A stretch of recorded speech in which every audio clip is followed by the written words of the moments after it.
A'udzu billahi minasyaitonir rajim. Bismillahirrahmanirrahim. Assalamualaikum warahmatullahi wabarakatuh.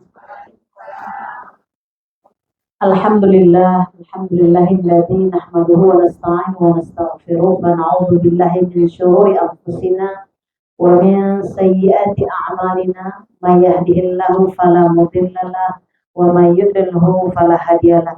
Asyhadu an la ilaha illallah wahdahu la syarika lah wa asyhadu anna Muhammadan abduhu wa rasuluh la nabiyya ba'dah. Raditu billahi rabba wa bil islami dina wa bi Muhammadin nabiyya wa rasulah. La ilaha illallahul jalilul jabbar, la ilaha illallahul wahidul ahadul qahar, la ilaha illallahul karimus sattar, la ilaha illallahul kabirul muta'al. La ilaha illallah wahdahu la syarika lah, ilaha wahidan wa rabban syahidan ahadan samadan wa nahnu lahu muslimun wa nahnu lahu abidun wa nahnu lahu qanitun wa nahnu lahu sabirun. La ilaha illallah Muhammadur Rasulullah. Fahamna Sulaiman wa kullan atayna hukman wa ilman wa sakharna ma'a Dawudil jibala yusabbihna wa tayra kunna fa'ilin. Ya Hayyu Ya Qayyum Ya Rabb Musa wa Harun wa Ya Rabb Muhammadin sallallahu alaihi wasallam. Allahumma rzuqna al-fahma wal hikmata wal aqlan bi rahmatika ya arhamar rahimin ya mujibas sa'ilin. Allahumma nawwir qalbi bi nuri hidayatika nabiyyina Muhammadin sallallahu alaihi wasallam kama nawwartal arda bi nuri syamsika abadan abadan abadan. Birahmatika ya arhamar rahimin ya mujibas sa'ilin. Alhamdulillah, hari ini kita berkumpul kembali dengan izin Allah. Semoga Allah Subhanahu wa taala terus memberikan kita taufik dan hidayahnya, kemampuan untuk mengamalkan ayat-ayat Allah dan meninggalkan larangan-larangan yang Allah telah jelaskan dalam Al-Qur'an, dalam hadis Nabi dan penjelasan daripada para alim ulama kita. Dan kita pada kesempatan yang lalu telah membahas beberapa kita kaitannya dengan bagaimana cara mendekatkan diri kepada Allah Subhanahu wa taala. Dan hari ini kita akan sambung pelajaran kita tentang surah Al-Jumu'ah Surah Al-Jumu'ah terkait dengan hari-hari yang kita lewati di hari Jumat. Apakah hari-hari Jumat ini sudah kita lewati sesuai dengan sunnah yang diajarkan oleh Allah dan Rasulnya? Atau ada hari-hari yang masih kita lengahkan. Nah, kita telah mengetahui bahwa untuk menjalankan ilmu ini ada namanya pembekalan akal. Akal itu makanannya pada pertemuan yang lalu telah kita sampaikan bahwa makanan akal itu adalah ilmu. Dan ilmu yang dimaksud adalah ilmu Allah, yaitu Al-Qur'anul Karim. Al-Qur'anul Karim yang Allah jelaskan sebagai hujjah, sebagai mau'izah. Nah, makanya orang-orang yang menuntut ilmu pengetahuan, kata Ali bin Abi Thalib, orang-orang yang menuntut ilmu pengetahuan itu menjadi pelita dalam jiwanya. Orang-orang yang menuntut ilmu pengetahuan akan menjadi pelita dalam jiwanya. Bagaimana pelita di dalam jiwa? Pelita dalam jiwanya selalu bersemangat. Dia punya himmah. Himmah itu semangat dalam jiwa, bergembira dan selalu menyemangati dirinya. Memang ada gairah untuk menyelami ilmu pengetahuan, terutama ilmu apa? Ilmu Allah, ilmu ma'rifatullah. Sehingga apa? Dirinya selalu senantiasa mengejar-ngejar atau mencari-cari ilmu itu. Untuk apa? Menjadi peluang besar untuk menjalankannya. Karena apa? Dari ayat-ayat yang disampaikan oleh Allah Subhanahu wa taala, nanti kita akan bahas bahwasanya ada orang-orang yang mengetahui kitab-kitab tapi tidak mengetahui isi daripada kitab. Maka Allah Subhanahu wa taala akan mengumpamakan seperti himar, seperti seekor kuda yang membawa kitab tapi tidak tahu isi kitab. Jadi dia membawa kitabnya tapi tidak tahu isi kitabnya. Sementara kitab itu adalah bagaimana dengan kitab itu menjelaskan kepada kita mana yang dibolehkan, mana yang tidak dibolehkan, mana yang akan membawa jalan bahagia dan mana jalan yang membawa kepada kebinasaan. Dan kita selalu berdoa kepada Allah Subhanahu wa taala, semoga kita tergolong kepada orang yang mencintai ilmu. Sehingga dengan kita mencintai ilmu, maka Allah mencintai kita. Karena orang-orang yang mencintai ilmu, Allah akan memberikan penjagaannya keluar dari rumahnya sampai dia kembali ke rumahnya kembali. Dijaga oleh Allah Subhanahu wa taala. Karena apa? Orang berilmu itu akan diberi cahaya oleh Allah. Cahaya itu adalah cahaya kebenaran. Berdasarkan hujah yang Allah sampaikan di dalam Al-Quran dan penjelasan dari Nabi kita Muhammad Sallallahu Alaihi Wasallam. Nah, kita melihat dalam surah Al-Jum'ah ini, kalau menurut turunnya wahyu dia termasuk pada ayat 105. Tetapi kalau kita dalam susunan, surah Al-Jum'ah ini adalah surah ke-62. Surah Al-Jum'ah ini hanya 11 ayat. Dan Allah turunkan asbabun nuzulnya itu adalah terkait pada masa Rasulullah menjalankan ibadah salat Jum'ah di kota Madinah. Maka Rasulullah berada di atas mimbar khutbah Jumat. Apa terjadi? Datanglah pedagang-pedagang dari Syam. Ya, datang pedagang dari Syam. Maka orang yang lagi sahabat-sahabat yang lagi ikut di salat Jumat tadi, itu ketika melihat pedagang-pedagang datang, mereka keluar. Padahal Nabi sedang berkhutbah, khatib di atas mimbar. Nah, jadi kalau kita lihat dalam kehidupan masa lalu dengan kehidupan masa kini, ini teguran yang sangat berharga juga untuk kita semua. Artinya apa? Ketika Rasulullah berada khatib di atas mimbar, lalu pedagang-pedagang dari Syam, kafilah-kafilah itu membawa barang dagangannya, maka seluruh sahabat sebahagiannya keluar, tinggallah hanya 12 orang saja. Inilah orang-orang yang sangat istiqomah, orang pilihan ya. Makanya dalam kehidupan kita kekinian juga seperti itu.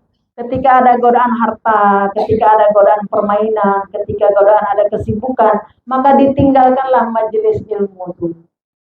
Ya kan? Nah, ini asbabun nuzul surah Al-Jum'ah ini. Makanya nanti ada ayat nanti, ya ayyuhalladzina amanu idza nudiya lis-shalati min yaumil jum'ah fas'au ila dzikrillah wa dzarul bai'. Apabila telah datang perintah melaksanakan ibadah salat, tinggalkanlah jual beli. Ya, boleh jualan lagi. Dan kita pun kalau misalnya ketika khatib sudah berada di atas mimbar, udah mulai salat Jumat, kalau ada yang jual-jual ikan, jangan beli lagi. Ya kan? Ada pernah Ibu? Udah khatib di atas mimbar Jumat, pergilah kita beli garam, pergilah kita beli gula, atau yang jual ikan lewat. Kita yang membeli berdosa, dia yang menjual juga berdosa. Karena kalau kita ada yang beli, berarti nanti pasti ada yang jual. Maka perintah di sini, wahai orang-orang beriman, apabila telah datang kepada perintah untuk melaksanakan ibadah salat Jumat, maka diharamkan jual beli. Dan asbabun nuzul ini terkait dengan tinggallah 12 orang saja yang duduk di dalam Masjid Nabawi ketika Rasulullah memberikan khutbah Jumat. Yang lain nengok apa yang dijual oleh pedagang, apa yang dibawa oleh pedagang dari Syam. Misalnya seperti inilah, kita duduk, datanglah pedagang dengan membawa segala macam jualannya, turunlah semua, lihatlah semua, lihat itu. Nah, maka Rasulullah, apabila telah datang salat Jumat, panggilan salat Jumat, maka diharamkan jual beli. Nah, ini kita pahami bahwa kita yang umat, kita katakan para muslimah ya, yang tidak diwajibkan ke salat Jumat, yang diwajibkan itu salat tetap salat zuhur, tapi boleh mengikuti salat Jumat. Kita juga begitu, kita menghormati waktu Jumat. Bagi kita yang punya warung, tutuplah. Nah, boleh buka terus. Tiara ada warung, nanti pas Jumat tutuplah. Ya, bagi ada yang beli, kita bilang nantilah setelah sholat Jumat. Karena memang waktu pas Jumat itu luar biasa makbulnya. Makanya dulu seingat saya ketika masih mahasiswa, ketika jam 12 masuk jam Jumat itu semua sudah duduk di halaqah untuk menghormati waktu Jumat. Tapi rupanya ketika sudah berkeluarga, itu kadang nggak mudah juga dibuat. Karena kita udah sibuk dengan apa? Menyiapkan ini, menyiapkan itu. Tapi sebenarnya bagusnya bisa begitu. Ya, ketika pas jam 12 itu, ketika khatib di atas mimbar, maka kita sudah dengan halaqah kita. Nah, andaikan pun kita tidak dengan halaqah kita, maka kita sudah persiapan mandi sebelum sholat Jumat. Ya, makanya barang siapa orang yang ambillah mandi sebelum sholat Jumat, mandi yang dimaksud adalah mandi sekujur tubuh, mandi seluruhnya, mensucikan diri kepada Allah Subhanahu Wa Taala, maka ini akan dihapuskan dosa-dosa kita. Jadi bukan hanya sekedar mandi biasa, memang mandi seperti orang mandi junub, mandi sunnah Jumat. Jadi kita mandi, apakah mandi taubat boleh juga, mandi sunnah Jumat boleh juga, itu luar biasa fadilahnya. Makanya kita lihat bahwa ketika kita mengikuti ajaran ini, Allah Subhanahu wa taala akan menambah keberkahan dari keberkahan yang ada. Kenapa? Karena hari Jumat itu Sayyidul Ayyam, penghulu semua hari. Tidak ada hari yang paling mulia daripada hari-hari kecuali hari Jumat. Dan tidak ada malam yang paling mulia daripada malam-malam kecuali malam Jumat. Makanya ketika kita menghormati Jumat, itu memang sudah dimulai dari ba'da asar di hari Kamis. Dari ba'da asar di hari Kamis, menjelang datangnya maghrib. Itu sudah ada persiapan-persiapan, karena memang disunnahkan kita mengkhususkan, mengistimewakan hari Jumat. Kenapa? Karena Adam diciptakan di hari Jumat, dia dimasukkan ke surga di hari Jumat, dikeluarkan di hari Jumat. Kemudian setelah itu datangnya yaumil qiyamah pun nanti di hari Jumat. Hati-hati ya, datangnya yaumil qiyamah itu adalah di hari. Nah, jadi kita ada harap-harap, ada juga cemas kalau kiamat hari ini. Karena memang kiamat itu di hari Jumat. Makanya di situ kita pertaubatan. Nah, andai kan pun tidak kiamat terjadi, maka di hari Jumat itu kita persiapan untuk memohon ampun kepada Allah Subhanahu wa taala. Nanti kita akan lihat amal-amal apa yang harus kita lakukan di hari Jumat untuk mendapat keberkahan yang berlipat-lipat, kebaikan yang berlipat-lipat. Makanya dilandasi dengan ilmu. Itulah kata Ali bin Abi Thalib tadi, bahwa ilmu itu pelita jiwa.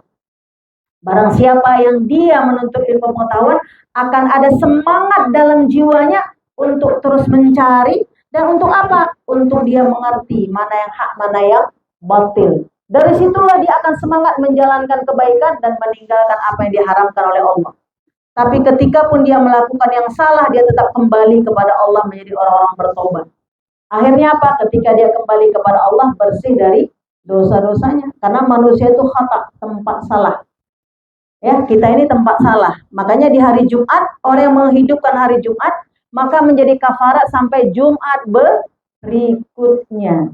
Jadi antara satu Jumat dengan Jumat berikutnya menjadi kafarat. Jadi ada amalan-amalan, nanti coba kita lihat apa yang terjadi ketika hari Jumat harus kita amalkan. Nah, mengawali itu coba kita lihat pada surah Al-Jum'ah tadi, yaitu surah Al-Jum'ah itu adalah surah ke-62. Hanya berapa tadi? Hanya 11 ayat. Rasulullah Shallallahu Alaihi Wasallam ya pada 8 Rabiul Awal itu berjalan dari kota Makkah ke kota Madinah untuk berhijrah. Maka masjid pertama yang Rasulullah Shallallahu Alaihi Wasallam datangi atau bangun adalah Masjid Quba. Ya, yang terjadi tadi sahabat meninggalkan itu bukan di Quba ya. Nah, jadi masjid pertama untuk sholat Jumat itu adalah namanya Masjid Al-Jum'ah. Ya, masjid pertama sementara yang dikerjakan oleh Rasulullah itu adalah Masjid Quba. Jadi datangnya Rasulullah dari kota Mekah ke kota Madinah itu 8 Rabiul Awal. Nah, 8 Rabiul Awal, beberapa hari kemudian sampailah di 13 Rabiul Awal, ya 13 Rabiul Awal itu jatuhnya pada Jumat pertama. Ya, Jumat pertama, maka Rasulullah melaksanakan ibadah sholat Jumat pertama di Masjid Al-Jum'ah. Peristiwa asbabun nuzul tentang surah ke-9 pada surah Jum'ah ini adalah setelah beberapa tahun kemudian. Artinya apa kawan-kawan semua? Bahwasanya sahabat-sahabat Rasul pun juga tergiur juga kepada hal-hal yang bersifat duniawi. Itu menjelaskan kepada kita.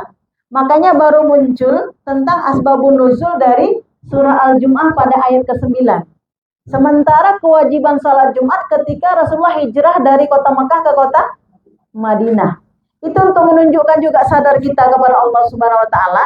Ya, jangan kita bilang sahabat aja kayak gitu, nggak boleh begitu. Ini menunjukkan kepada kita bahwa kelalaian-kelalaian itu juga akan terjadi.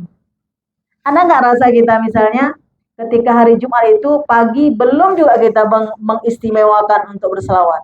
Siangnya belum juga. Sorenya belum juga, sampailah mau tenggelam matahari, belum juga baca surah Al-Kahfi, ada? Sampai sore, belum juga.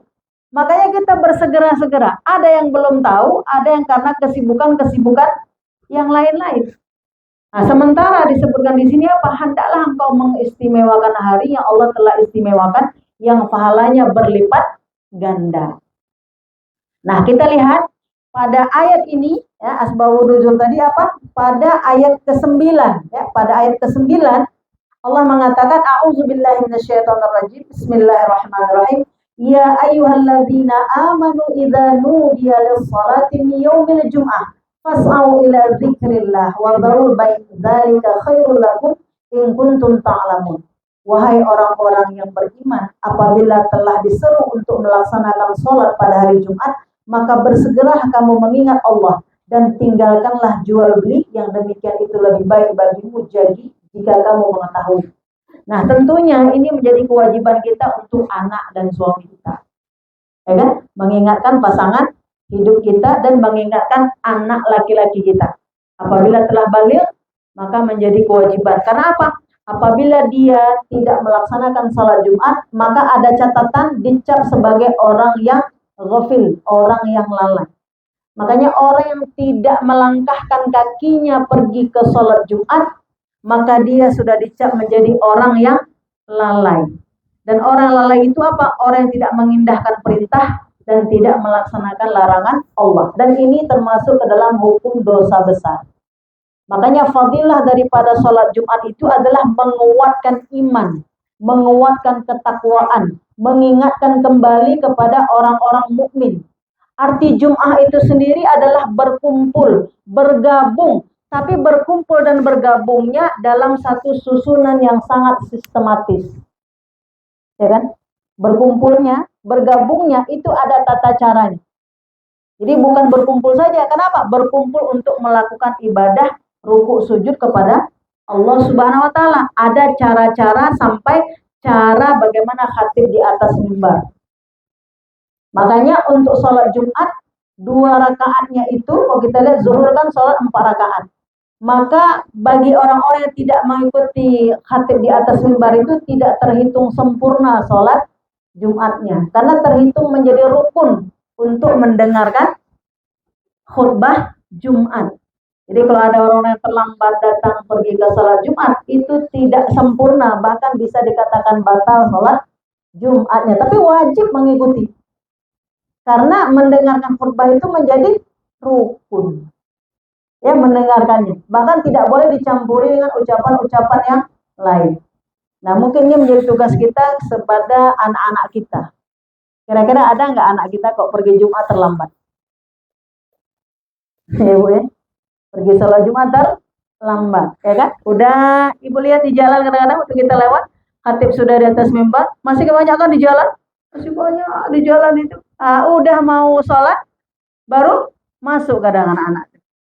Orang tua jarang, tapi kalau anak usia-usia sudah 15, karena usia 15 udah terhitung baligh, ya kan? Udah dimasukkan kepada dia kalau tidak melaksanakan dengan semestinya, maka hukumnya menjadi dia berdosa, karena sudah ditetapkan hukum.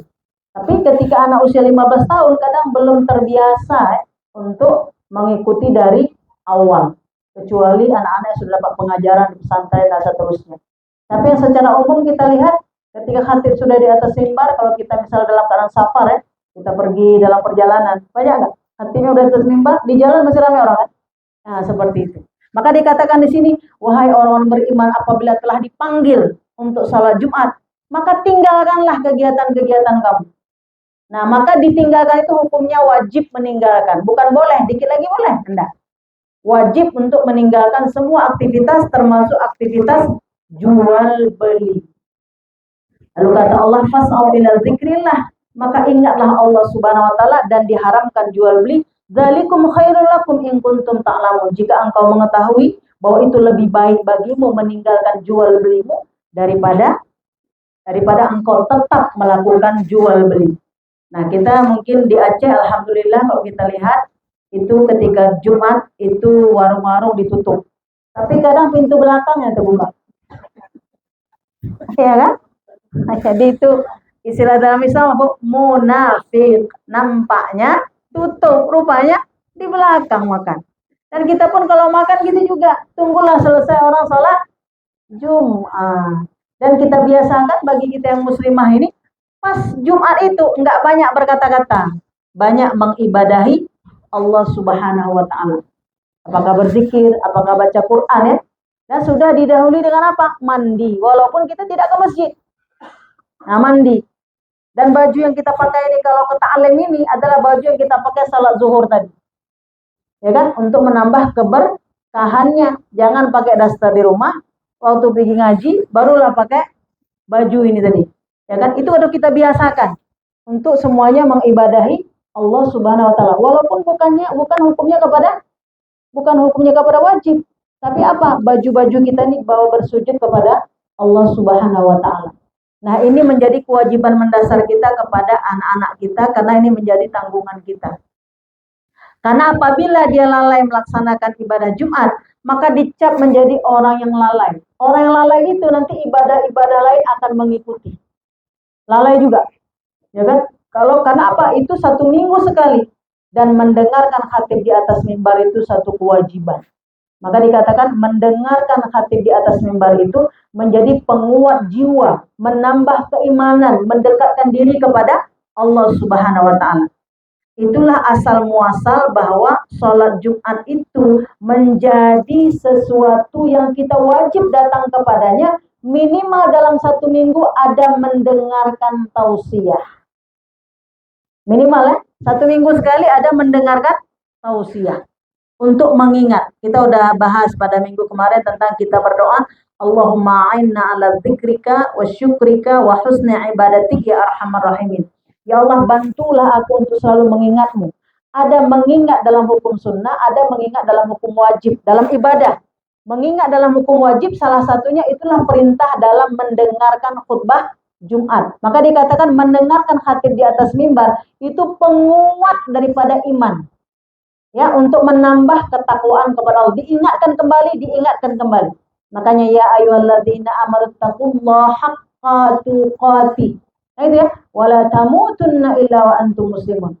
Maka dikatakan hendaklah engkau bertakwa kepada Allah dan janganlah mati sebelum betul-betul berserah kepada Allah Subhanahu wa taala. Belum betul-betul muslim jangan mati dulu. Sementara kita tidak tahu kapan kita mati. Tapi kata Allah, ya alladzina amanu taqullah, wahai orang beriman bertakwalah kepada Allah.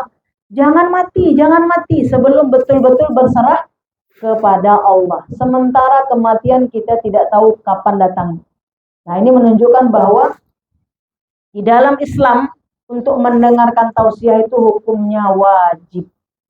Ya, untuk mendengarkan tausiah itu hukumnya wajib. Tausiah itu adalah segala sesuatu yang kita diingatkan kembali, dinasehatkan kembali. Makanya Umar bin Khattab mengatakan nasihat itu sangat berharga, sangat berarti sebagai kepada orang-orang mukmin. Nasihat itu sesuatu yang sangat berharga sekali kepada orang mukmin. Jadi kadar kita itu kalau kita mendengar nasihat, kategori kita tuh lakap kita mukmin. Tapi kalau tidak mau lagi mendengar nasihat, namanya bukan. Nah, itu ada ciri-cirinya. Orang mukmin itu ketika dia salah lalu diingatkan, maka dia mendengar. Tapi orang mukmin juga melakukan kesalahan. Makanya diingatkan kembali. Akhirnya apa? Dia sudah menjadi orang yang istiqomah. Nah, kita lihat apa amalan yang kita lakukan pada hari Jumat. Yang pertama adalah diawali dengan datangnya malam. Maka dikatakan Nabi kita bahwa tidak ada malam-malam yang paling mulia kecuali malam Jumat. Dan tidak ada hari-hari yang paling mulia kecuali hari Jumat. Maka di malam dan hari Jumat itu Allah menurunkan keberkahan-keberkahan yang sangat banyak. Nah, dari situlah mengawali itu maka kita selalu melakukan amalan-amalan. Yang pertama adalah kita lakukan apa yang kita panjatkan kepada Allah Subhanahu wa taala, memperbanyak amal kebajikan. Yang pertama adalah membaca ayat suci Al-Qur'an. Membuka kembali ayat-ayat Al-Qur'an. Ayat yang sangat disunnahkan membaca hari atau malam Jumat itu adalah membaca surah Al-Kahfi.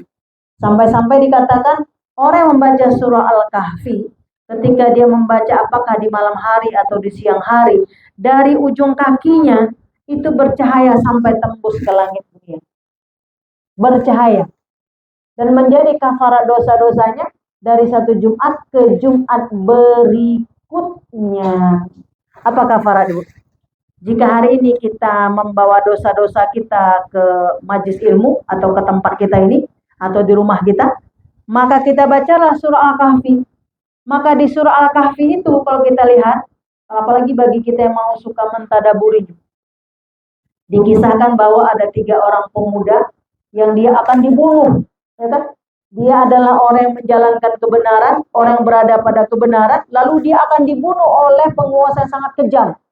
Maka setelah itu dia lari, masuklah dia ke dalam gua Al-Kahfi.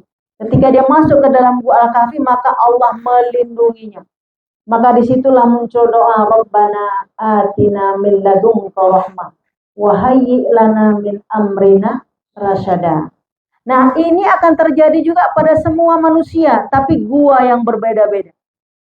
Masuk dalam gua itu maksudnya apa? Masuk dalam satu persoalan dan satu masalah. Ada ibu-ibu yang nggak punya masalah? Ada yang nggak punya masalah? Rasulullah sendiri juga punya masalah, ya kan? Cuma masalah Rasul beda dengan masalah kita. Kita banyaknya masalah pribadi kita. Kurang cantiknya kita, kurang kayanya kita, ya, kurang jabatannya kita, kan gitu kan? Kurang besar rumahnya, kurang banyak kawannya. Kalau Rasulullah bagaimana menggerakkan dakwah ini, agama Allah ini, itu yang dipikirkan Rasulullah. Makanya berbeda. Nah, di sini yang 3 pemuda yang masuk ke dalam gua Al-Kahfi itu, maka dikatakan dia berdoa kepada Allah, Rabbana atina min ladunka rahmah. Ya Allah, bimbinglah aku dari keadaan yang Engkau berikan kepada aku, ya Allah. Jadi yang dia minta bukan keluar dari gua, Ibu. Hebat kan? Yang dia minta bukan keluar dari gua. Ya Allah, bimbinglah aku dari keadaan yang terjadi pada diriku. Berilah aku rahmat dari keadaan yang terjadi pada diriku. Kita gitu juga. Makanya nanti orang yang berjiwa tegar, orang yang berjiwa kita katakan menjadi seorang pejuang, orang yang berjiwa lurus, ya, orang yang hakul yakin bertemu dengan Allah, peristiwa-peristiwa apapun yang terjadi pada dia, kesulitan, kepayahan, dia mohon kepada Allah, jadikanlah kesulitan itu menjadi rahmat pada dirinya. Menjadi kasih sayang, menjadi petunjuk, menjadi ampunan. Dia tidak katakan dulu keluar dari kesulitan. Karena bisa jadi kesulitan itu menjadi baik bagi dirinya untuk sadar terhadap kelemahan dirinya. Dan kita sudah mengawali hari-hari kita, pagi kita, ya. Hasbunallah wa ni'mal wakil, ni'mal maula ya Allah wa ni'man nasir. Atau kita mengatakan la haula wa la quwata illa billahil aliyil azim. Kenapa? Kesulitan, kepayahan itu memang tidak pernah luput dari kehidupan manusia. Tidak pernah luput dari kehidupan manusia. Hanya saja ada manusia yang dari kesulitan itu semakin taqarrub ilallah, semakin mendekat kepada Allah. Ada manusia dari kesulitan semakin jauh kepada Allah. Ini tergantung iman kepada masing-masing diri. Kan banyak kita lihat orang ketika ada masalahnya, maka dia bangun malam hari bersujud kepada Allah. Ketika ada masalahnya lalu dia bersedekah. Ketika ada masalahnya lalu dia masuk ke taklim. Ketika ada masalahnya lalu dia pergi haji, pergi umrah. Banyak, itu bagus. Tapi ada yang dari masalahnya lalu dia berkemul, diam di rumahnya sendiri. Tidak mau berkawan lagi. Nah, ini kesesatan. Kita udah bacakan kemarin doa, ya. Allahu Rabbi la usyriku bihi syai'un. Ya kan? Ya Allah, ya Allah, ya Allah, Engkaulah Rabbku, dari kepayahanku ini, ya Allah, aku mohon kepadamu, aku tidak mensyarikatkan Engkau, ya Allah. Aku tidak jauh darimu, ya Allah. Dari kepayahan ini berikanlah aku kebaikan, baik kebaikan dunia maupun kebaikan akhirat. Dan itu dulu pernah terjadi kepada sahabiah. Siapa kemarin? Asma binti Umais, ya kan? Istri Abu Bakar As-Siddiq. Jadi kalau kita lihat, ini terjadi pada masa lalu. Makanya orang-orang beriman ketika dia diberikan kesulitan, kepayahan, Allah ingin memberikan yahdi qalbah. Apa bu yahdi qalbah? Diberi petunjuk-petunjuk dalam kalbunya, diberi hidayah, sehingga bertambah dari hidayah yang telah ada. Kalau tidak diberikan pelajaran seperti itu, maka dia tidak tahu. Makanya orang-orang mukmin nanti ketika malam Jumat, dia akan mengistimewakan waktunya. Karena di malam Jumat itu waktu yang paling sangat diijabah oleh Allah. Jadi jangan kita pikir nanti waktu ijabah itu tunggu sampai ke haram. Tunggu sampai ke tanah suci, ya. Tunggu ke Mekah dulu, tunggu ke Madinah dulu. Enggak. Ada waktu setiap malam, sepertiga malam, Allah turun ke langit dunia untuk menghampiri hamba-hambanya. Hakikatnya hanya Allah yang tahu. Untuk mengijabah apa-apa yang kita minta, untuk mengampuni apa-apa yang kita mohonkan kepada Allah Subhanahu wa Ta'ala, khususan itu di malam Jumat. Jadi kalau ada orang mengatakan misalnya tidak boleh mengkhususkan amal, Tapi khusus pada malam Jumat itu memang dianjurkan. Ya, jadi bagi kita orang mukmin, Jumat itu bukan malam biasa.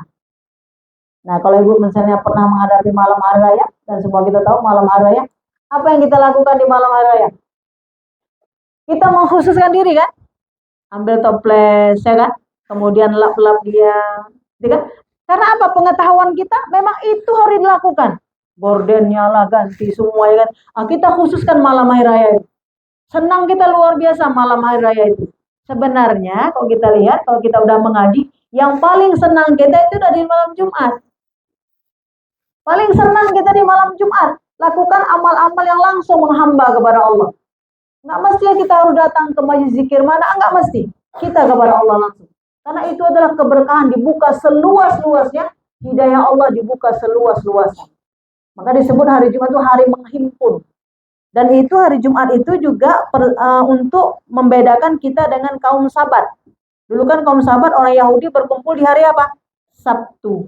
Lalu setelah datang Islam, maka mengumpulkan orang mukmin di hari Jumat. Makanya orang tua kita dulu kalau ngaji-ngaji di hari Jumat. Karena emang ada fadilah tersendiri. Bahkan nanti dari malamnya sampai siangnya sampai sorenya, ada yang paling hebat lagi. Kapan? Detik-detik terakhir ketika ba'da asar. Nah, kita seringkali digoda ba'da asar. Ba'da asar tengoklah sunset. Ya, sambil minum-minum kopi. Sebenarnya muaranya itu di ba'da asar itulah kita duduk di rumah kita. Jadi kalau boleh nanti jangan janji-janji lagi ba'da asar. Pulang terus rumah. Ba'da asar, ya kan? Ba'da asar di hari Jumat. Itu tempat yang paling mustajabah. Di siang hari yang semua kita terjaga. Semua kita terjaga. Itu paling makbul di hari Jumat. Maka dikatakan apabila engkau ba'da asar, maka ucapkanlah Allahumma kfini bihalalikan haramika wa aghnini bi ta'atika am maksiatika wa bi fadlika amman siwaka.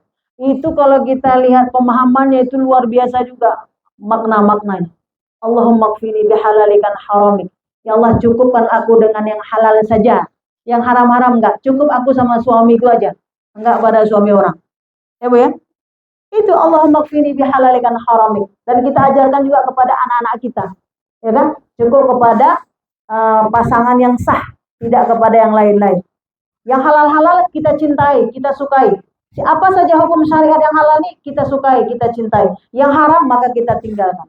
Allahumma kfini bihalalikan haramika wa aghnini bi ta'atika. Ya Allah, kayakan aku dengan amal. Jadi nanti kita dikayakan dengan amal. Bukan dikayakan tok dengan harta, tapi kalaupun kaya dengan harta itu juga peluang kebaikan untuk berinfak, untuk bersedekah dan seterusnya ya. Kalau beriman. Tapi yang kita minta Pak, kita dikayakan dengan amal soleh. Makanya nanti kalau doa itu diijabah oleh Allah, kita hari Jumat itu akan menjadi sangat istimewa. Dari malamnya sudah beramal, kemudian masuk tengah malamnya, masuk subuhnya, masuk paginya, siangnya, sampai ba'da asar. Lengkap semuanya. Makanya kalau kita mau kumpul-kumpul sama kawan di ba'da asar buat kajian lagi. Supaya kita tetap masih kumpul sama kawan. Karena kan kita suka berkawan-kawan. Ba'da asar kita ngumpul-ngumpul lagi. Tapi kalau mau ngopi-ngopi, ambillah di hari Sabtu, ambillah di hari Ahad, ambillah di hari Senin. Karena Jumat akhir itu paling istimewa. Dan orang-orang yang sudah mengerti tentang ini, insya Allah tidak akan menyia-nyiakan lagi waktu ba'da asar. Ya, waktu ba'da asar. Karena di situ kita berdoa. Maksimal kita berdoa. Jangan nanti ba'da asar kita, Assalamualaikum, bertamu ya kawan. Udah bertamu rupanya menceritakan si Polan bin Polan. Ambillah pahala ngaji taklim tadi. Ya Bu ya? Nah itu kita ingat. Kita ini kawan-kawan kan banyak modelnya nih. Ya kan? Karena saya lihat di Jumat kita ini sampai jam 4. Jam berapa? Jam 5. Masih ada waktu berapa lagi? 6, 7. Masih ada 2 jam lagi. Antara ba'da asar sampai maghrib. Alah tanggung, cepat kali pulang. Yuk kita ke sana dulu yuk. Nah, yuk kita ke sana. Oh iyalah kawan-kawan. Saja bersedekah sama kawan-kawan. Betul. Tapi maksudnya yang bernasnya itu banyak berzikir dan berdoa. Jadi kalau mau ngajak kawan makan, ngajak di hari Sabtu, ngajak di hari Ahad. Habis ini pulang dulu. Sunset di hari Sabtu, sunset di hari, ya kan? Bukan di ba'da Jumat. Tapi kalau mau buka kitab di Ulele nggak apa-apa. Ya, buka kitab. Saja kami kumpul-kumpul sambil ngaji saja. Terserah silakanlah. Pergilah ke Ulele, pesan kopi satu atau dua ini, sambung-sambung ayat misalnya kan. Tapi yang dimaksud bukan begitu, tafakur. Yang dimaksud ba'da Jumat itu adalah tafakur. Nah, minimal kita di sini setelah ba'da asar, maka kita bertafakur sejenak, minimal kita bacakan yang seperti tadi. Allahumma kfini bihalalikan haramika wa aghnini bi ta'atika maksiatika wa bi fadlika amman siwak. Ya kan? Tidak ada fadilah lain selain daripada itu semua. Itulah yang paling utama. Nah, makanya ini menjadi satu sunnah yang apabila diketahui, insya Allah tidak kita tinggalkan lagi. Ya, tidak kita tinggalkan lagi. Nah, kita masuk tadi sepertiga malam, maka kita ambillah minimal kita melakukan sholat malam. Mengambil sholat malam 2 rakaat boleh, 4 rakaat boleh ya. Nah, kalau malam Jumat nanti kita siasati witir dulu kita. Habis ba'da Isya, kemudian kita qabliyah ba'diyah Isya. Setelah itu kita witir 3 rakaat. Supaya nanti waktu malamnya kita bangun, kita tinggal sholat tahajud. Nah, di situ nanti kita bisa kupas beberapa ayat yang sudah kita belajar di sini, kita buka kembali. Untuk apa? Untuk bisa menguatkan jiwa-jiwa kita. Ada doa-doa yang diajarkan di majlis ta'lim, itu kita lafalkan kembali untuk menjadi amaliyah. Jadi bukan sambil lewat. Ingat pada pertemuan kemarin apa doa yang kita sampaikan di sini? Ya awalal awalin, ya akhiral akhirin. Ya, masih ingat? Ya awalal awalin, ya akhirat akhirin. Ya dzal quwwatil matin, ya rahimar rahimin. Ya arhamar rahimin, irhamni ya Allah, rahmatan tughnini biha rahmati amman siwaka. Kita mohon kepada Allah, wahai Allah yang maha awal, wahai Allah yang maha akhir, dan Allah tidak akan pernah berakhir, ya kan? Wahai Allah yang sangat mencintai orang-orang masakin, wahai Allah, sayangilah aku ya Allah, irhamni. Jika doa kita ini dikabulkan oleh Allah, Allah selalu memberi rahmat dan karunia-Nya kepada kita. Kelembutan hati, pertolongan, petunjuknya, kasih sayangnya, jiwa pemaafnya diberikan kepada kita. Ini waktu-waktu yang sangat mustajabah nih, ya, waktu-waktu yang sangat mustajabah. Jadi perlu sekali kita murajaah apa yang sudah kita pelajari di sini untuk apa? Itu menjadi bekal amalan kita, bekal pengetahuan kita. Dan ternyata dari secuil-secuil yang kita dapatkan itu, insya Allah bisa menjadi amal yang menggunung. Ya, amal yang menggunung. Karena apa? Karena waktunya, kita udah pelajari beberapa waktu lalu, ada keajaiban tempat, ada keajaiban waktu, ya kan? Keajaiban tempat, contoh seperti Masjidil Haram, itu keajaiban tempat. Tapi nanti ada waktu, termasuklah ini waktu. Seperti nanti Ramadan datang. Tapi Ramadan itu kan nanti setahun sekali. Tapi kalau Jumat, tiap Jumat kita lewati, ya kan? Sementara kita masih diberi umur, itu pasti kita lewati. Nah, siapapun yang datang dengan waktu itu, maka dia akan diberkahi oleh Allah. Maka kita lihat nenek-nenek kita dulu, kalau Jumat sampai tidak ada yang pergi meladang. Nggak pergi ke sawah. Kalau melaut, tidak ada yang melaut. Bahkan kita hari ini di Aceh, kalau kita pergi beli ikan, nggak ada di hari Jumat. Karena emang orang melaut, bagi-bagi ya. Kalau ada yang jual, mungkin orang masuk. Bukan orang asli orang Aceh. Tapi yang asli-asli tok-tok dari nenek-neneknya dulu, itu rata-rata tidak pergi melaut dan tidak pergi ke ladang ketika hari Jumat. Kenapa? Mengkhususkan untuk mengibadahi Allah Subhanahu wa taala. Dan kita yang istri-istri ini, ya, yang muslimah-muslimah, menyiapkan pakaian untuk suami di hari Jumat, itu luar biasa pahalanya. Ya, mengingatkan kepada anak-anak kita pakaian yang khusus untuk berangkat ke Jumat, itu juga menjadi satu keutamaan. Jadi itu bukan pekerjaan klasik nenek kita dulu, zaman modern, bukan, itu tetap update sampai hari ini. Ya kan? Walaupun kita misal bekerja, kita di luar, maka pakaiannya untuk salat Jumat sudah kita siapkan di atas tempat tidur. Apakah kain sarungnya, apakah pecinya, apakah minyak wanginya, sudah tertaruh di situ. Andaikan kita yang kecil-kecil itu mau kita lakukan, itu akan tercelup keberkahan dalam hidup kita insya Allah. Dan insya Allah kebaikan-kebaikan itu akan menjadi asar kesalihan. Apa Bu asar kesalihan?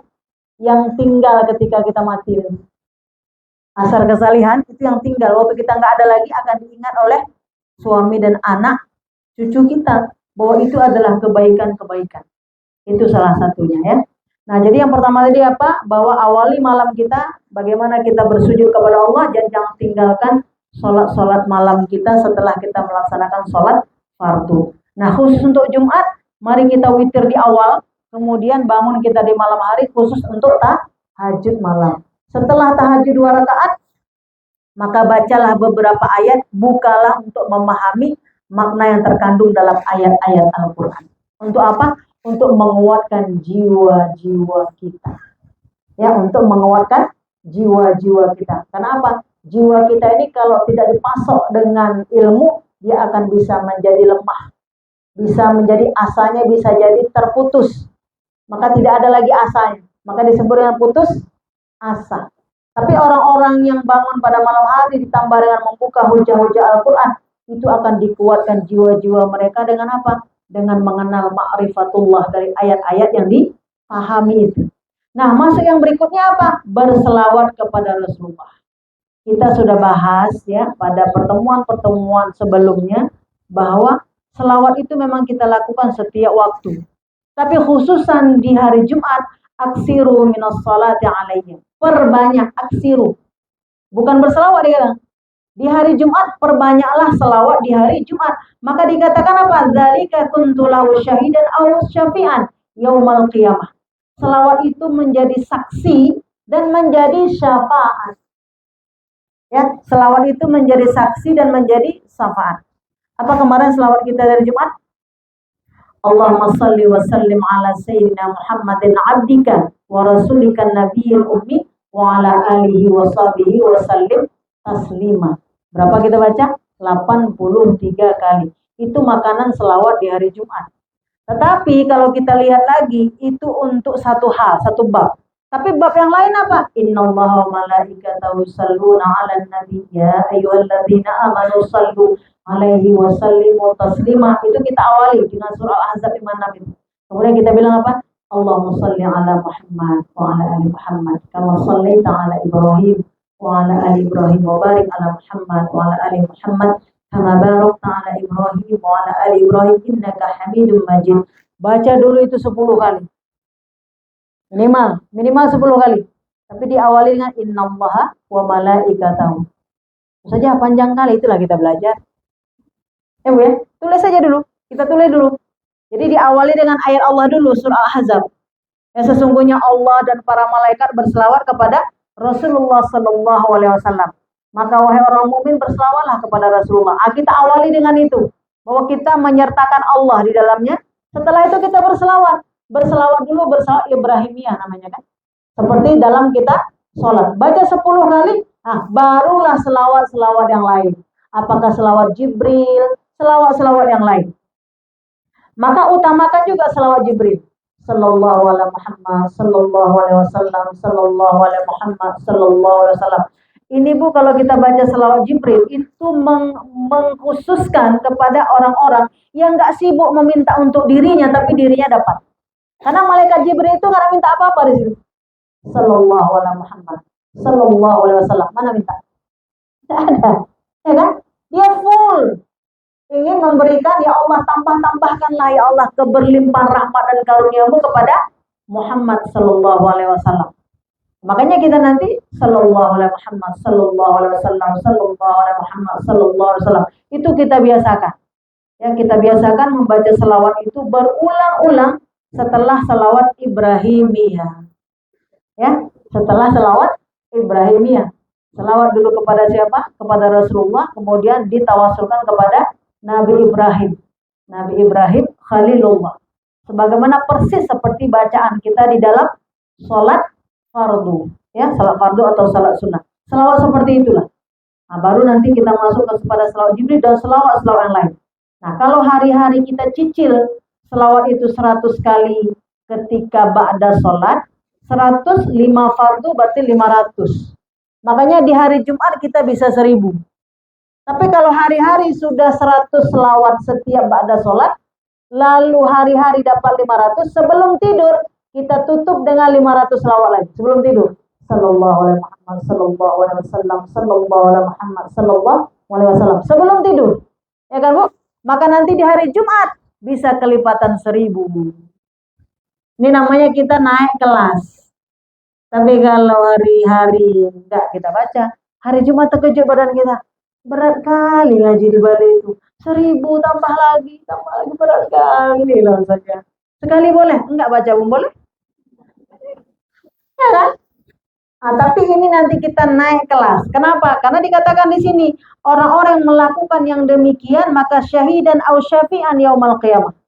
Maka disaksikanlah bahwa dia akan mendapat syafaat. Kita udah bahas sebab-sebab orang mendapat syafaat. Mereka yang paling banyak berselawat kepada Rasulullah, itulah orang yang paling nanti dekat dengan Rasulullah.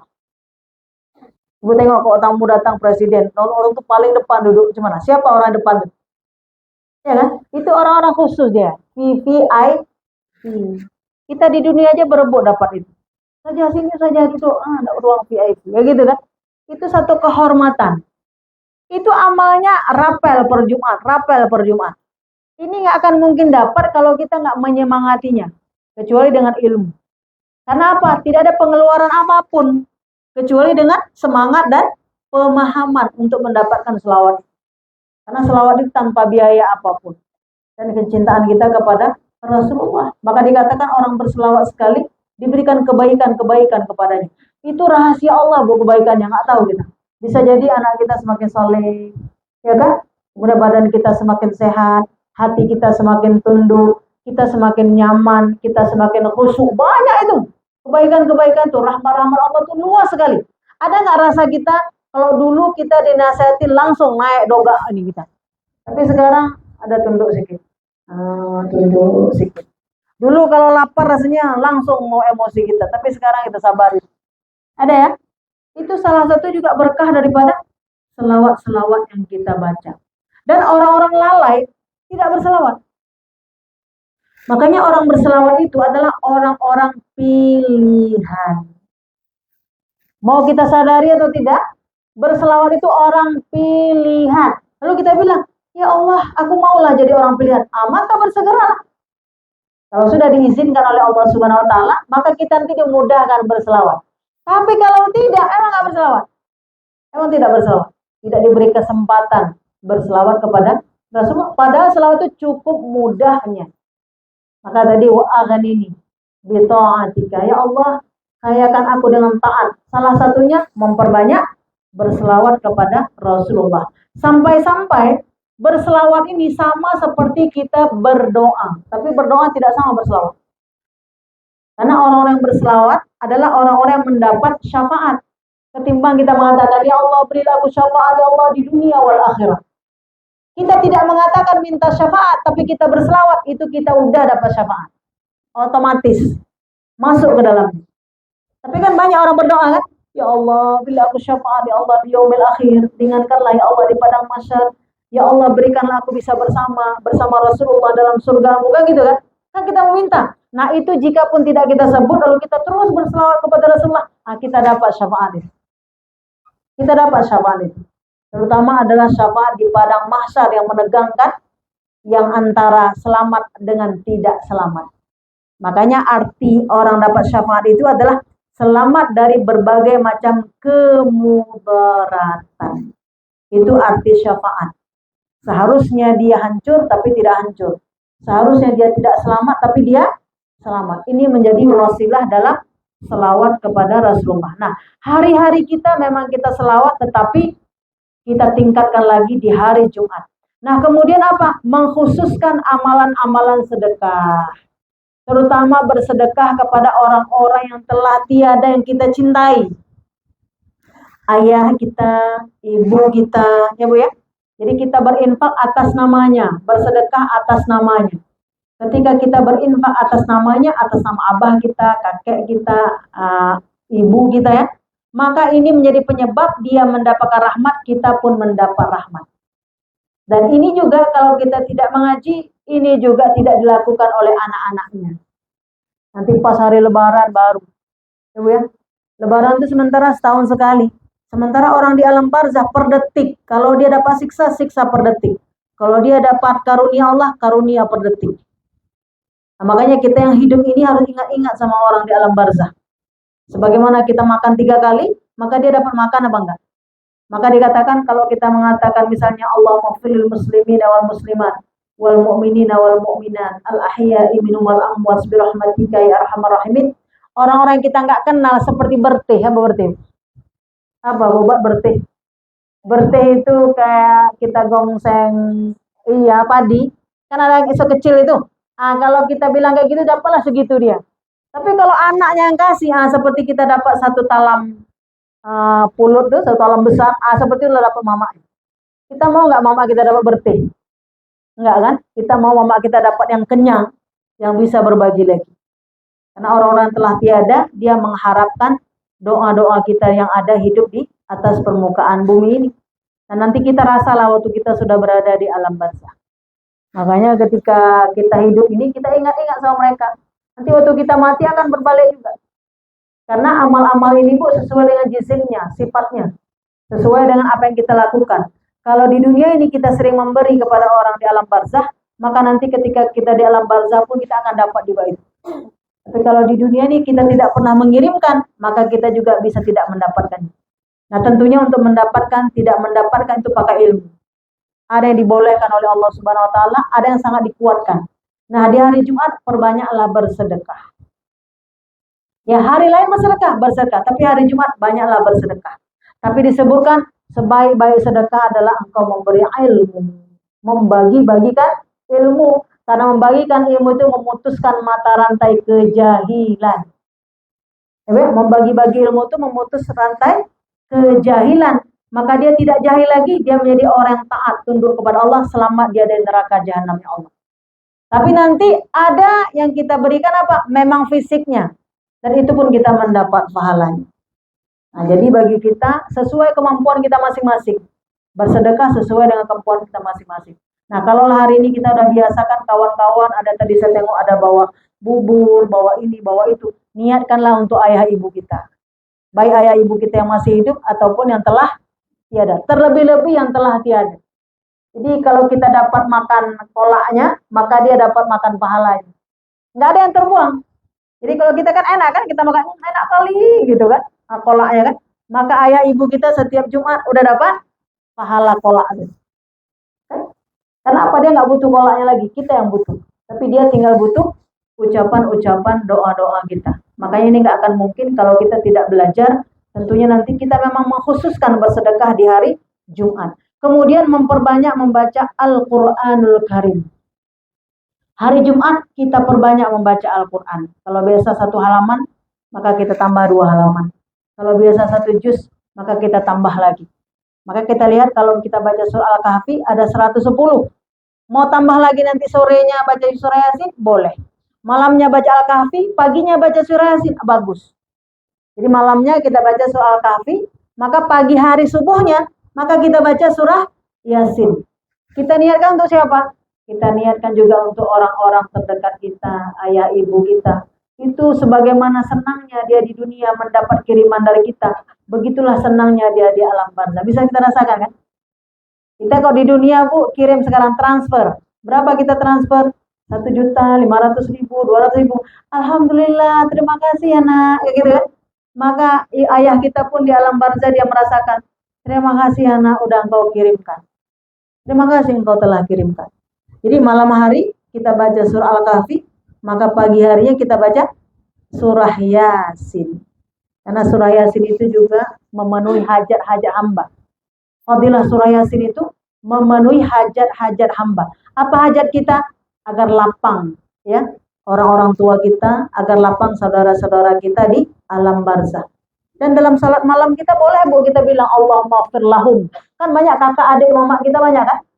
Allahumma ighfir lahum warhamhum wa'afi wa'fu anhum, boleh. Kita ucapkan lagi seperti itu. Apalagi bagi ibu-ibu yang suaminya telah tiada. Nah, itu luar biasa. Ya suami udah nggak ada, kita sebutkan itu. Setiap malam Jumat kirimkan. Setelah kita baca surah Yasin, apalagi setelah kita sholat malam. qiyamul lail. Maka Allah akan memberi cahaya pada batin-batin kita. Akhirnya apa? Kesedihan kita bukan kesedihan. Kesedihan kita menjadi kebahagiaan karena bisa memberi, bisa membahagiakan orang-orang yang kita cintai, baik ketika hidupnya, apalagi ketika di alam barzahnya.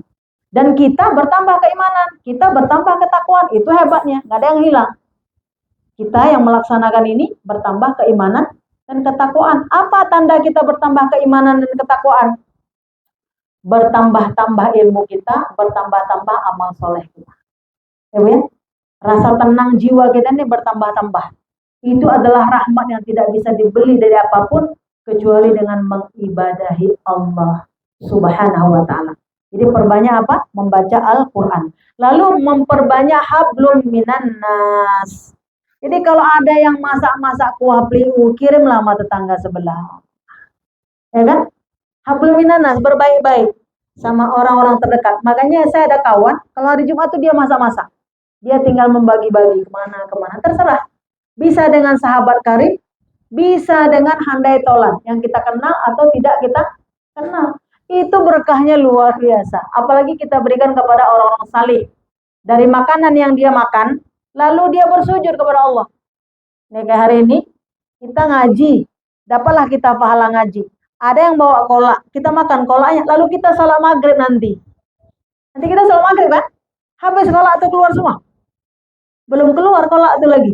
Maka salat maghrib dia, kita yang memberi kolak tadi, kita mendapat pahalanya. Tanpa mengurangi salat maghrib kawan tadi. Ya kan? Maka dikatakan Bu, kebaikan itu membelah. Tanpa mengurangi orang yang melaksanakan amal soleh. Maka nanti orang-orang beriman hilang kekikirannya. Karena apa? Dia tahu balasannya sangat besar sekali. Nah akhirnya pada tingkat tertinggi bukan karena balasan itu. Karena besarnya rahmat Allah yang Allah berikan kepada orang-orang yang melaksanakan ibadah itu. Jadi rasa harunya kepada Allah itu meninggi. Maka dia dengan rela untuk memberi. Ya dengan rela untuk memberi. Kita ini kan ada keahlian masing-masing. Ada yang pandai masak buat ini. Senang kawan kita berbagi. Apalagi memberikan itu kepada orang-orang yang sangat kita cintai. Itu namanya hadiah. Itu pahalanya besar sekali. Maka dikatakan oleh Allah, tidaklah masuk ke dalam surga kecuali engkau beriman. Tidaklah engkau beriman kecuali engkau berkasih sayang. Bukti kasih sayang yang kecil-kecil adalah sering berbagi. Itu bukti kasih sayang. Tapi kalau kita bilang sayang kali aku sama dia, nggak pernah dikasihnya. Betul sayang? Nggak ada. Ya kan? Sayang kali sama dia, tapi nggak ada yang dibagi. Itu nggak ada. Maka dikatakan la tadkhulul jannah hatta tu'minun. Tidaklah engkau dikatakan masuk ke dalam surga kecuali engkau beriman. Itu pokok dulu. Dan tidaklah engkau beriman kecuali engkau berkasih sayang. Tidaklah engkau berkasih sayang kecuali engkau sering berbagi. Berbagi ini macam-macam sesuai dengan kebutuhan. Ada berbagi makanan, ada berbagi ilmu, ada berbagi apa Bu? Rasa. Dia sedih, kita rasakan kesedihan dia. Kita dengar dia ngomong. Ya kan? Kan ada kawan-kawan kalau kita berkawan, Bu sedih kan saya, aku sedih juga lah. Ya Allah gitu kali lah dia, kan gitu kan? Kan ada kita jumpa kawan, ya kan Bu, kalau kawan nggak ngaji bisa begitu. Kita duduk sama dia kita cerita, saya sedih kali lah saja. Kayak aku pun kayak gitu juga, sama sefrekuensi. Tapi kita kalau kawan bilang aku sedih ya, kenapa? Kan gitu ya, kenapa? Bercerita dulu. Senang nggak dia? Senang. Memasukkan rasa bahagia itu surga kita. Jangan orang sedih kita patahkan. Alah, kok itu aja aku sedih. Itu pula lisan-lisan ya. Kita bilang nyesal kan, aku kasih tahu. Pokoknya aku diam aja, kasih tahu kan. Karena apa? Waktu kita kasih tahu tambah beban di kepala kita. Nyesal. Kenapa? Nggak ada jawaban. Tapi insya Allah kita tidak begitu ya. Nah, kalau ada apalagi anak ya, apalagi pasangan, apalagi kita bilang adik, kakak kita, saudara kita, bila dia merasakan rasa-rasanya, respon dulu. Nah, andaikan kita tidak bisa memberi solusi, dengarkan. Tapi jangan sampaikan sama orang lain. Kita dengarkan saja, lalu kita memberi solusi-solusi. Kenapa? Tidaklah orang yang membahagiakan saudaranya, tidak ada balasan lain kecuali surganya Allah. Nah, surga itu adalah taman-taman yang membahagiakan kita. Jadi banyak dalam Islam hiburan-hiburan orang mukmin yang menyemangati dia dalam beramal. Dan ini bukan satu dongeng, tapi kepastian dari Allah Subhanahu wa taala. Nah, kemudian Ibu, apa yang kita minta pada hari Jumat? Yang kita lakukan adalah memohon ampun. Rabbana faghfir lana dzunubana wa kaffir 'anna sayyi'atina wa tawaffana ma'al abrar. Rabbana wa atina ma wa'adtana 'ala rusulika wa la tukhzina yaumal qiyamah. Ketika ayat ini kita baca, maka kita meminta kepada Allah, ya Allah, ampunilah dosaku, ya Allah. Ampunilah semua sifat buruk pada diriku. Jadi Rabbana faghfir lana dzunubana wa kaffir 'anna, seluruh sifat buruk yang pada diriku. Dan wafatkanlah aku, ya Allah, wafat dalam keadaan bersama orang-orang berbakti. Makanya ciri orang husnul khatimah adalah dia wafat ketika dia melakukan amal soleh, atau sedang melakukan amal soleh, atau setelah melakukan amal soleh. Itu doanya sudah diijabah. Nah, sama ini kita minta di hari Jumat. Catat nanti siapa yang udah catat ini, nah, kirimkan ke grup, ya. Apa-apa doanya di malam hari bagaimana tuh kirimkan ke grup. Nanti waktu kita ikut ngaji ini, waktu dikirim ke grup, kita tuh teringat itu. Karena kita udah belajar. Berbeda dengan kita ambil lalu kita baca doanya berbeda. Itulah berkah majlis ilmu. Mengulang-ulangnya termasuk mujahadah, kesungguhan. Termasuk orang yang berjihad, mujahadah, kesungguhannya. Mengulang-ulangnya. Mencarinya terhitung kepada orang takwa. Mencarinya. Ya kan? Mencarinya termasuk kepada orang yang bertakwa. Ya, kalau menyampaikannya termasuk ke dalam dakwah. Amar ma'ruf nahi mungkar. Ini luar biasa dalam Islam. Mohon pengampunan kepada Allah dan kita minta ampun ini kapan? Terutama antara khatib di atas mimbar tadi, antara satu rukun dengan rukun berikutnya, itu kita baca. Kita tengok waktunya jam berapa. Kemudian bisa jadi juga ketika kapan? Ketika ba'da asar. Bisa juga kita lakukan di sepertiga malam. Pokoknya hari Jumat itu dari ba'da asar sampai nanti datangnya maghrib, itu semuanya makbul luar biasa. Tapi yang paling puncanya itu paling makbul adalah ba'da asarnya. Ya, yang paling makbul adalah ba'da asarnya. Kalau di sepertiga malam hebatnya bukan karena waktu itu, tapi hebatnya memang karena Allah turun pada setiap sepertiga malam. Sepertiga malam, pada setiap malam, maka Allah akan memberi ampunan kepada siapa yang minta ampun. Maka ini kita lakukan di hari Jumat. Nah, kemudian yang berikutnya, Ibu, apa yang kita lakukan di hari Jumat adalah bagaimana semua kita mensyukuri hari Jumat itu. Aku bersyukur sekali Allah, aku bisa mengibadahimu di hari Jumat ini. Segala puji bagimu ya Allah, telah mengizinkan aku mengibadahimu ya Allah di hari Jumat yang penuh dengan berkah ini. Untuk apa? Untuk menghilangkan berbagai kesombongan yang ada di dalam diri kita. Karena ketika kita bisa melakukan, itu bukan karena kehendak kita. Semua itu dengan izin Allah Subhanahu wa Ta'ala. Makanya untuk hari Jumat ini menjadi satu amal yang sangat luar biasa. Dan kita berharap kepada Allah Subhanahu wa Ta'ala kita digolongkan kepada orang yang istiqomah. Karena orang-orang istiqomah itu wa absyiru bil jannah allati kuntum tu'adun. Orang-orang istiqomah yang tidak berhenti. Nah, tidak berhenti, tiap Jumat dia lakukan, tidak berhenti sampai kapan? Sampai innalillah. Maka Allah kabarkan surga yang Allah janjikan. Ya, dalam surah Al-Fusilat ayat 30. Orang yang mengatakan Allah adalah Rabbnya, kemudian setelah dia itu sumastaqamu, kemudian dia istiqomah di jalannya, alla takhafu wa la tahzan. Maka Allah hilangkan rasa takutnya, ya kan? Bukan Allah hilangkan rasa sedihnya, wa absyiru bil jannah, maka Allah kabarkan kepada dia kabar yang sangat menggembirakan, yaitu surga. Tapi di dunia Allah udah masukkan pada diri kita. Makanya saya mau tanya sama ibu, ibu ngaji senang apa kan? Senang kan? Kita ini ngaji, itulah surga-surga kecil. Itu surga kecil. Kita kalau jumpa kawan senang, datang ngaji senang, sholat berjamaah sama-sama senang. Jumat itu kita tunggu-tunggu. Itu namanya surga-surga kecil kita. Kalau udah dapat surga-surga kecil, insya Allah dapat surga yang besar, yang sesungguhnya. Tapi kalau yang kecil-kecil pun belum dapat. Nah, kecil-kecil belum dapat nih. Nggak usah berharap dapat yang besar. Gitu ya. Nggak usah dapat yang besar. Maka kita kumpul yang kecil-kecil. Kita kumpul. Yang saya katakan tadi akan menjadi harta menggunung dari yang kecil-kecil ini. Karena rahman Allah, maka dipanggil kita. Allah tidak mau kita masuk dalam neraka jahanam. Maka dalam hidup ini kita dikasih ujian, cobaan untuk apa? untuk mengerti tentang kesetiaan kepada Allah. Dalam kondisi kamu lapang, kamu mendekat kepada Allah. Kondisi sempit, mendekat nggak sama Allah? Gitu kan? Kondisi sempit, mendekat nggak kepada Allah? Nah, makanya ini menjadi satu hujah kepada kita. Nah, saya ingin sampaikan dalam surah Al-Jum'ah tadi, yang ayat terakhir, kan hanya cuma 11 ayat. Ayat ke-9 diharamkan melakukan jual beli apabila setelah datang sholat Jum'ah. Maka dikatakan apa pada ayat 10? Apabila sholat telah dilaksanakan, maka bertebaranlah. Setelah selesai salat Jumat, fantasiru fil ard, maka kita disuruh bertebar kembali. Itulah disebutkan dalam Islam sebagai etos kerja. Berzikir, kemudian bertebarlah untuk mencari karunia rezeki atau maisha. Tidak boleh lama kali dalam masjid. Ya, di masjid itu setelah kita melaksanakan salat Jumat, suami kita atau anak kita, setelah itu nak fantasiru fil ard, bertebar kembali di atas permukaan bumi ini. Kenapa? Banyak tugas-tugas kita yang ditunggu oleh umat. Apakah kerja di rumah sakit, apakah sebagai polisi, apakah sebagai apa ya. Maka terus kita bertebar. Untuk apa? Hablum minallah kepada Allah selesai, hablum minannas harus dijalankan. Yang tukang jual warung, jangan lama kali tutupnya. Orang pulang jual lapar, buka terus. Zikir, buka terus gedenya. Kenapa Bu? Orang setelah itu harus makan kan? Betul nggak?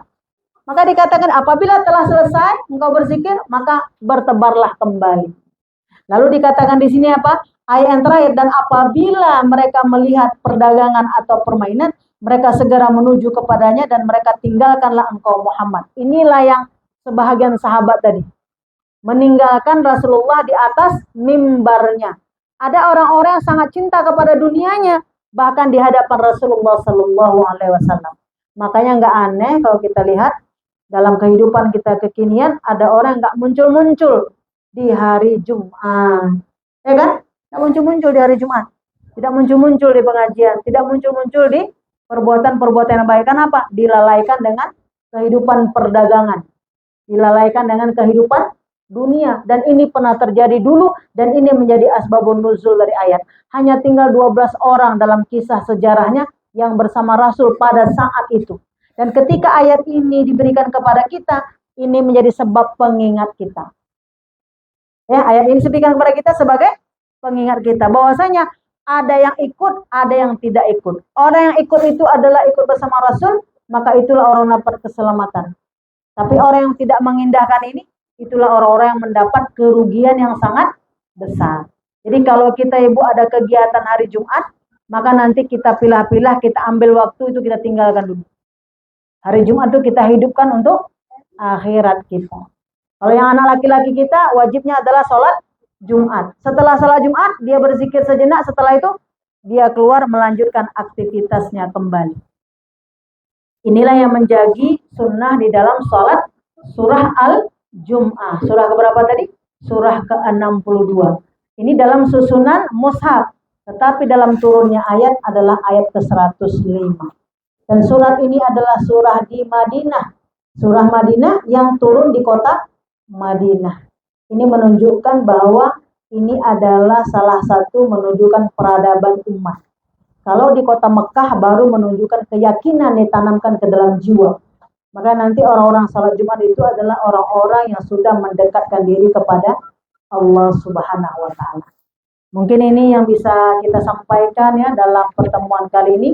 Dan mudah-mudahan untuk kali berikutnya kita akan sambung pada pelajaran-pelajaran lain yang semuanya adalah bagaimana kita bisa untuk menambah ketakwaan, ya, menambah kebaikan.